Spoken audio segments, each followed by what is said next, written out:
All of these U.S. embassy closures, especially in Africa, are a sign that it is time to leave the West behind. Let's talk about it.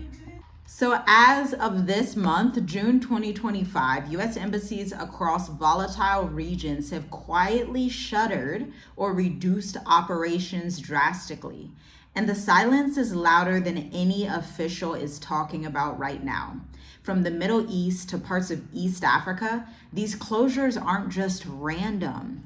They are a red flag of the impending major shift that is coming. Whether you're a digital nomad, you are a military veteran living abroad, you are a diaspora family trying to live abroad, live your best life, retire, get your self-employed residence, whatever it is, now is not the time to ignore these signs. So I know you're thinking, what do these embassy closures actually mean right now? And where are the US embassies being closed?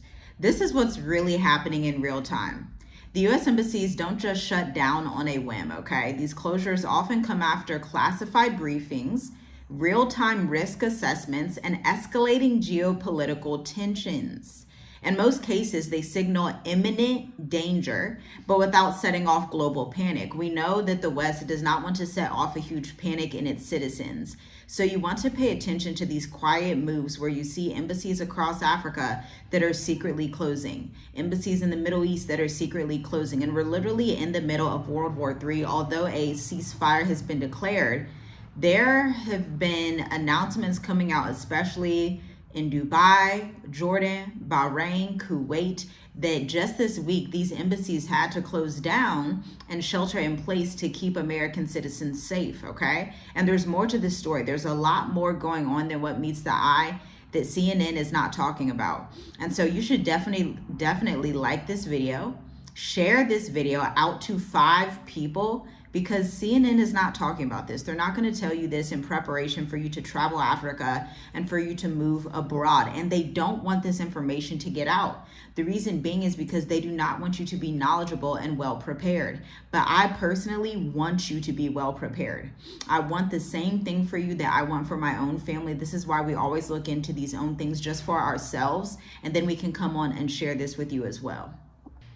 Now, with the U.S. embassies being closed, typically the function of a U.S. embassy in a foreign country, we have used a multitude of embassies. You can renew passports, you can get emergency services, you can, obviously, whatever country the embassy is in, those citizens can come and apply for visas. And we know that we've been talking about this 36-country travel ban where President Donald Trump listed Gambia, Ghana, Tanzania, Malawi, a whole bunch of countries all over Africa, saying that there was going to be a new travel ban in place. He also recently just said that for foreigners that are coming in, they are going to want to see 5 years of their social media platforms, okay? And they're going to want to see every platform that they are on their application. And so stricter processes are being implemented and put into place, okay? So for you as an American, this is exactly how it can hit your front doorstep, okay? You're going to have restricted access to emergency passports and visas if you choose the wrong country. You will have a delay or a denial of consular protection while you're abroad if you are in a country such as one in the Middle East or Ethiopia, where they are talking about exiting those economies altogether. You are going to have hard to access intelligence on real threats in the region. The U.S. Embassy also provides like news alerts and the type of threats, like if something's going down and there's a terrorist type of situation, they will let you know that. And you're also going to see a silent green light to evacuate U.S. citizens, okay? Here's an example. In 2021, during the Afghanistan withdrawal, U.S. Embassy staff were ordered to burn sensitive materials and leave immediately. That sounds outrageous. That sounds like, whoa, like a big deal, doesn't it? I'm gonna repeat that. Afghanistan in 2021, during the Afghanistan withdrawal, U.S. Embassy staff were ordered to burn sensitive materials and leave immediately weeks before the general public was warned. That was just a rehearsal for what's coming. Listen, if you've made it this far in the video, I got some bad news for you. It's technically good news, but it's also kind of bad news. Here's the news. The State of the Diaspora, the 9th edition that takes place after literally a week after the 8th edition, is 50% sold out. This is probably going to be your last chance to not only work with us, but to work with other expat entrepreneurs, retirees, people that are going on their missions to go ahead and travel Africa while they still can. They are getting in community quickly. They are putting their backpacks on. They are getting their bootstraps together. They are ready to go with knowledge, with intelligence, and with our 5 years of experience. Because listen, me and my husband, we have traveled Africa for 5 years without going back to the West. We have sold property while in Africa. Okay, there are legal requirements and legal things that you need to understand. Actually, one of my biggest tips, I'm gonna just let you in on a little tip real quick. Go ahead and check out Rocket Lawyer because they can handle so much of your paperwork while you're abroad. They are a Black-owned firm that handles a lot of these power of attorneys, contractor paperwork. They handle a lot of that stuff so that you do not have to go to the US. We are covering all of these topics and more. It's actually a 5-in-1 type of intensive for 90 minutes. July 20th, 2 p.m. Eastern is the one that's now available. All the others the spots are filled up. So if you're one of those people you delay, you missed out. I'm sorry to tell you. And this is just also a great time to speak on the principle because this is such an important principle. I was on Instagram and one of my acquaintances, she is in Nigeria. She's African American. She's been in Nigeria for like decades. She handles logistics. She handles agriculture, multi-million-dollar entrepreneur. Okay. And she shares this post to her page and it says, people who delay are always people that are broke. And it's like very convicting. People who delay are always people that are broke. When she shared this post, the post was talking about how people who are successful business owners, they will text you back right away. They'll get back to you. They're not going to play these mind games and be like, oh, I'm too busy to answer that message. Because when there's a business deal, a business opportunity on the table, you make yourself available, even if it's at 11:13 p.m. Right? And so you can use this same knowledge, this same principle into what's happening right now.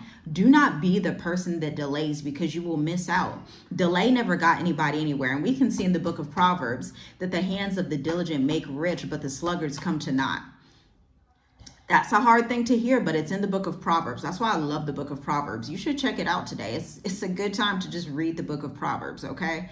Read it and check it out because listen, you do not want to be the person that waits and waits and waits and waits and delays and delays and delays. And then you see people moving forward, especially when we think about the book of Matthew, the 10 wise virgins and the 10 foolish.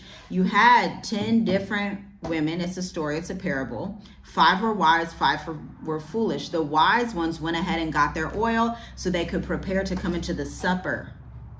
The foolish ones, who Yahusha the Messiah calls as foolish, wait. Not only did they wait, but according to the book of Matthew, they went to the wise ones and said, can I have some of your oil? Now you would think, according to Christian ideology, super niceness ideology, oh yes, take all of my oil, take everything that I have. No, that's not what the parable said.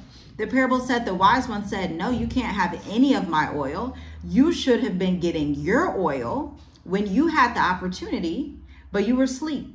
Or you were doing whatever would have happened in that parable. And so the wise ones proceeded to enter into the rest of the kingdom. So don't be someone that's caught on the wrong side of this history. And I understand and I empathize. I'm going to tell you one more story before we get back to the bulk of this content. I got one more story for you. It's actually about my family. When we left America in 2020, it was in the middle of a pandemic, okay? It just straight up was. There were countries that were not open, embassies that were not open. The world was on a global shutdown. Actually, to be quite honest, there was only one country open on the face of the planet. And we had the decision. We said we could delay to wait and see when more countries open up, or we could go right now and have faith for the journey and proceed as we desire. And y'all know how the story went. We decided to proceed. All of the countries, basically all the countries on the face of the earth were closed, okay? Every country. When countries are closed, that means their embassies were closed. Everybody was closed, and we still went into that airport and flew across the world. I just wanted to provide that story because so many times I see people in the comments that are like, it's hard, it's this, and it's not ideal. It was not ideal when we left either, when there was only one country open on earth. You don't have to wait for the ideal time to receive the inheritance that the Most High has for you abroad. You don't have to wait until it's perfect. It will never be perfect. Successful people know you don't move when it's perfect. You move when it's uncomfortable so that you can be in position and get your family ready, right? But let's get back to the bulk of this video. My goodness, we are seeing the global shift from diplomacy to distance. Embassy closures are also part of a broader trend, okay? The collapse of American diplomatic presence in high conflict or politically unstable areas. As for the U.S., pivots inward due to domestic unrest, failing alliances, and economic warfare. Yes, this is a collapsing society. This is what the collapse of the U.S. looks like. Its global presence is shrinking, leaving citizens abroad more vulnerable than ever. This is why we tell you guys that we believe on our channel it is best to be in the southern hemisphere of Africa for a variety of reasons, okay?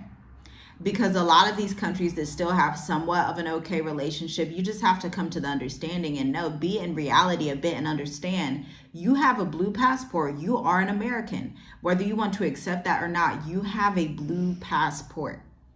So move with wisdom. Don't go somewhere where they hate America right now. That's not going to be a wise decision. You're American. So you can tell them all you want. Well, I don't really like it. I don't know. That's fine. But listen, you have a blue passport. You want to go to the safest places in Africa, the safest places in Southeast Asia. There's nowhere safe in the Middle East right now. I probably wouldn't even do that one. The safest places that you can find. And we have a few recent examples because this is leaving U.S. citizens more vulnerable. We can look at Sudan 2023. We know there are wars happening in Sudan by proxy. We don't have to overstate that. The U.S. Embassy evacuated under heavy fire. Private citizens were left behind. Lebanon in 2024. This doesn't hit a lot of news channels. U.S. Embassy staff restricted to secure zones, emergency services suspended.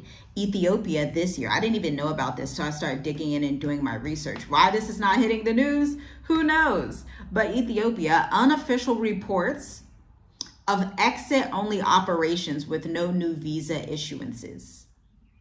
This is why this matters for Black expats and creators. Black families, especially those living abroad, to escape the rising U.S. tension, must understand if the embassy pulls out first, you are on your own. You may already be living in a safer country, but if borders or a hot zone or shared trade routes, airspace, or military agreements come up and the regions become even more unstable, you are still exposed. For Black digital creators, educators, entrepreneurs, investors abroad, these closures impact more than just safety. They affect the way that you can receive payments. They affect the way that you maneuver your finances. They affect you due to legal implications, and they affect your access to US dollar-based income and funding, okay? Entrepreneurs, those who have been in business over 5 years and you're successful, you already know money flows and drives away from war zones, okay? If your business is not safe in a certain economy, then it's not going to perform well in that economy, okay? Just look at Sudan. Businesses are not thriving in Sudan. Why? Because it's not safe. The arms business may be thriving, but business in general cannot thrive. Look at Lebanon. Business in general is not going to thrive. These are things that we have to start thinking about. So you may have a certain country on your list and you're like, well, I love this country because I love that they got safaris and I love that they got this and they have that. But for the times coming, especially when we talk about that 36 country travel ban, our next logical question after we see what is already happening here, does this mean that some of those countries on the potential travel ban will have U.S. embassies that start to shut down? This is a real question that we have to take into consideration and watch closely, okay? So just understand that. Now, what to do? Here's some moves that you can make. You should secure backup residency or local citizenship pathways. Out here in Mauritius, they have the most easy residence permits that you can get in Africa, period, hands down.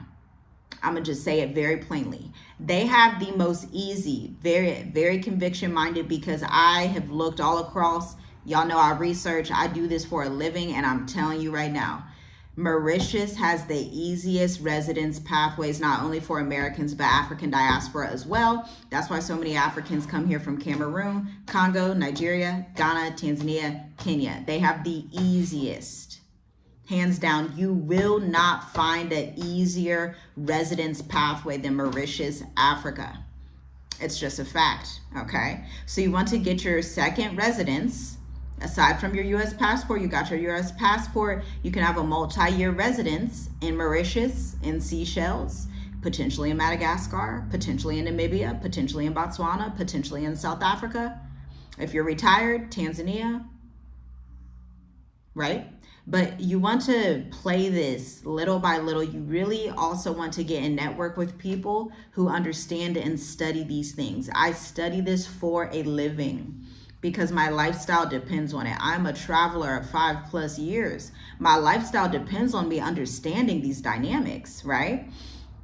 And then you want to exit low stability zones early. So if you are someone that is in one of the countries of the 36 travel bans, this is not a call to ignore it and say, well, let's just be in La La Land. This is a call for you to also say, okay, let me diversify and see, maybe if I'm in a country in East Africa that's on the travel ban, maybe I should start looking into Rwanda.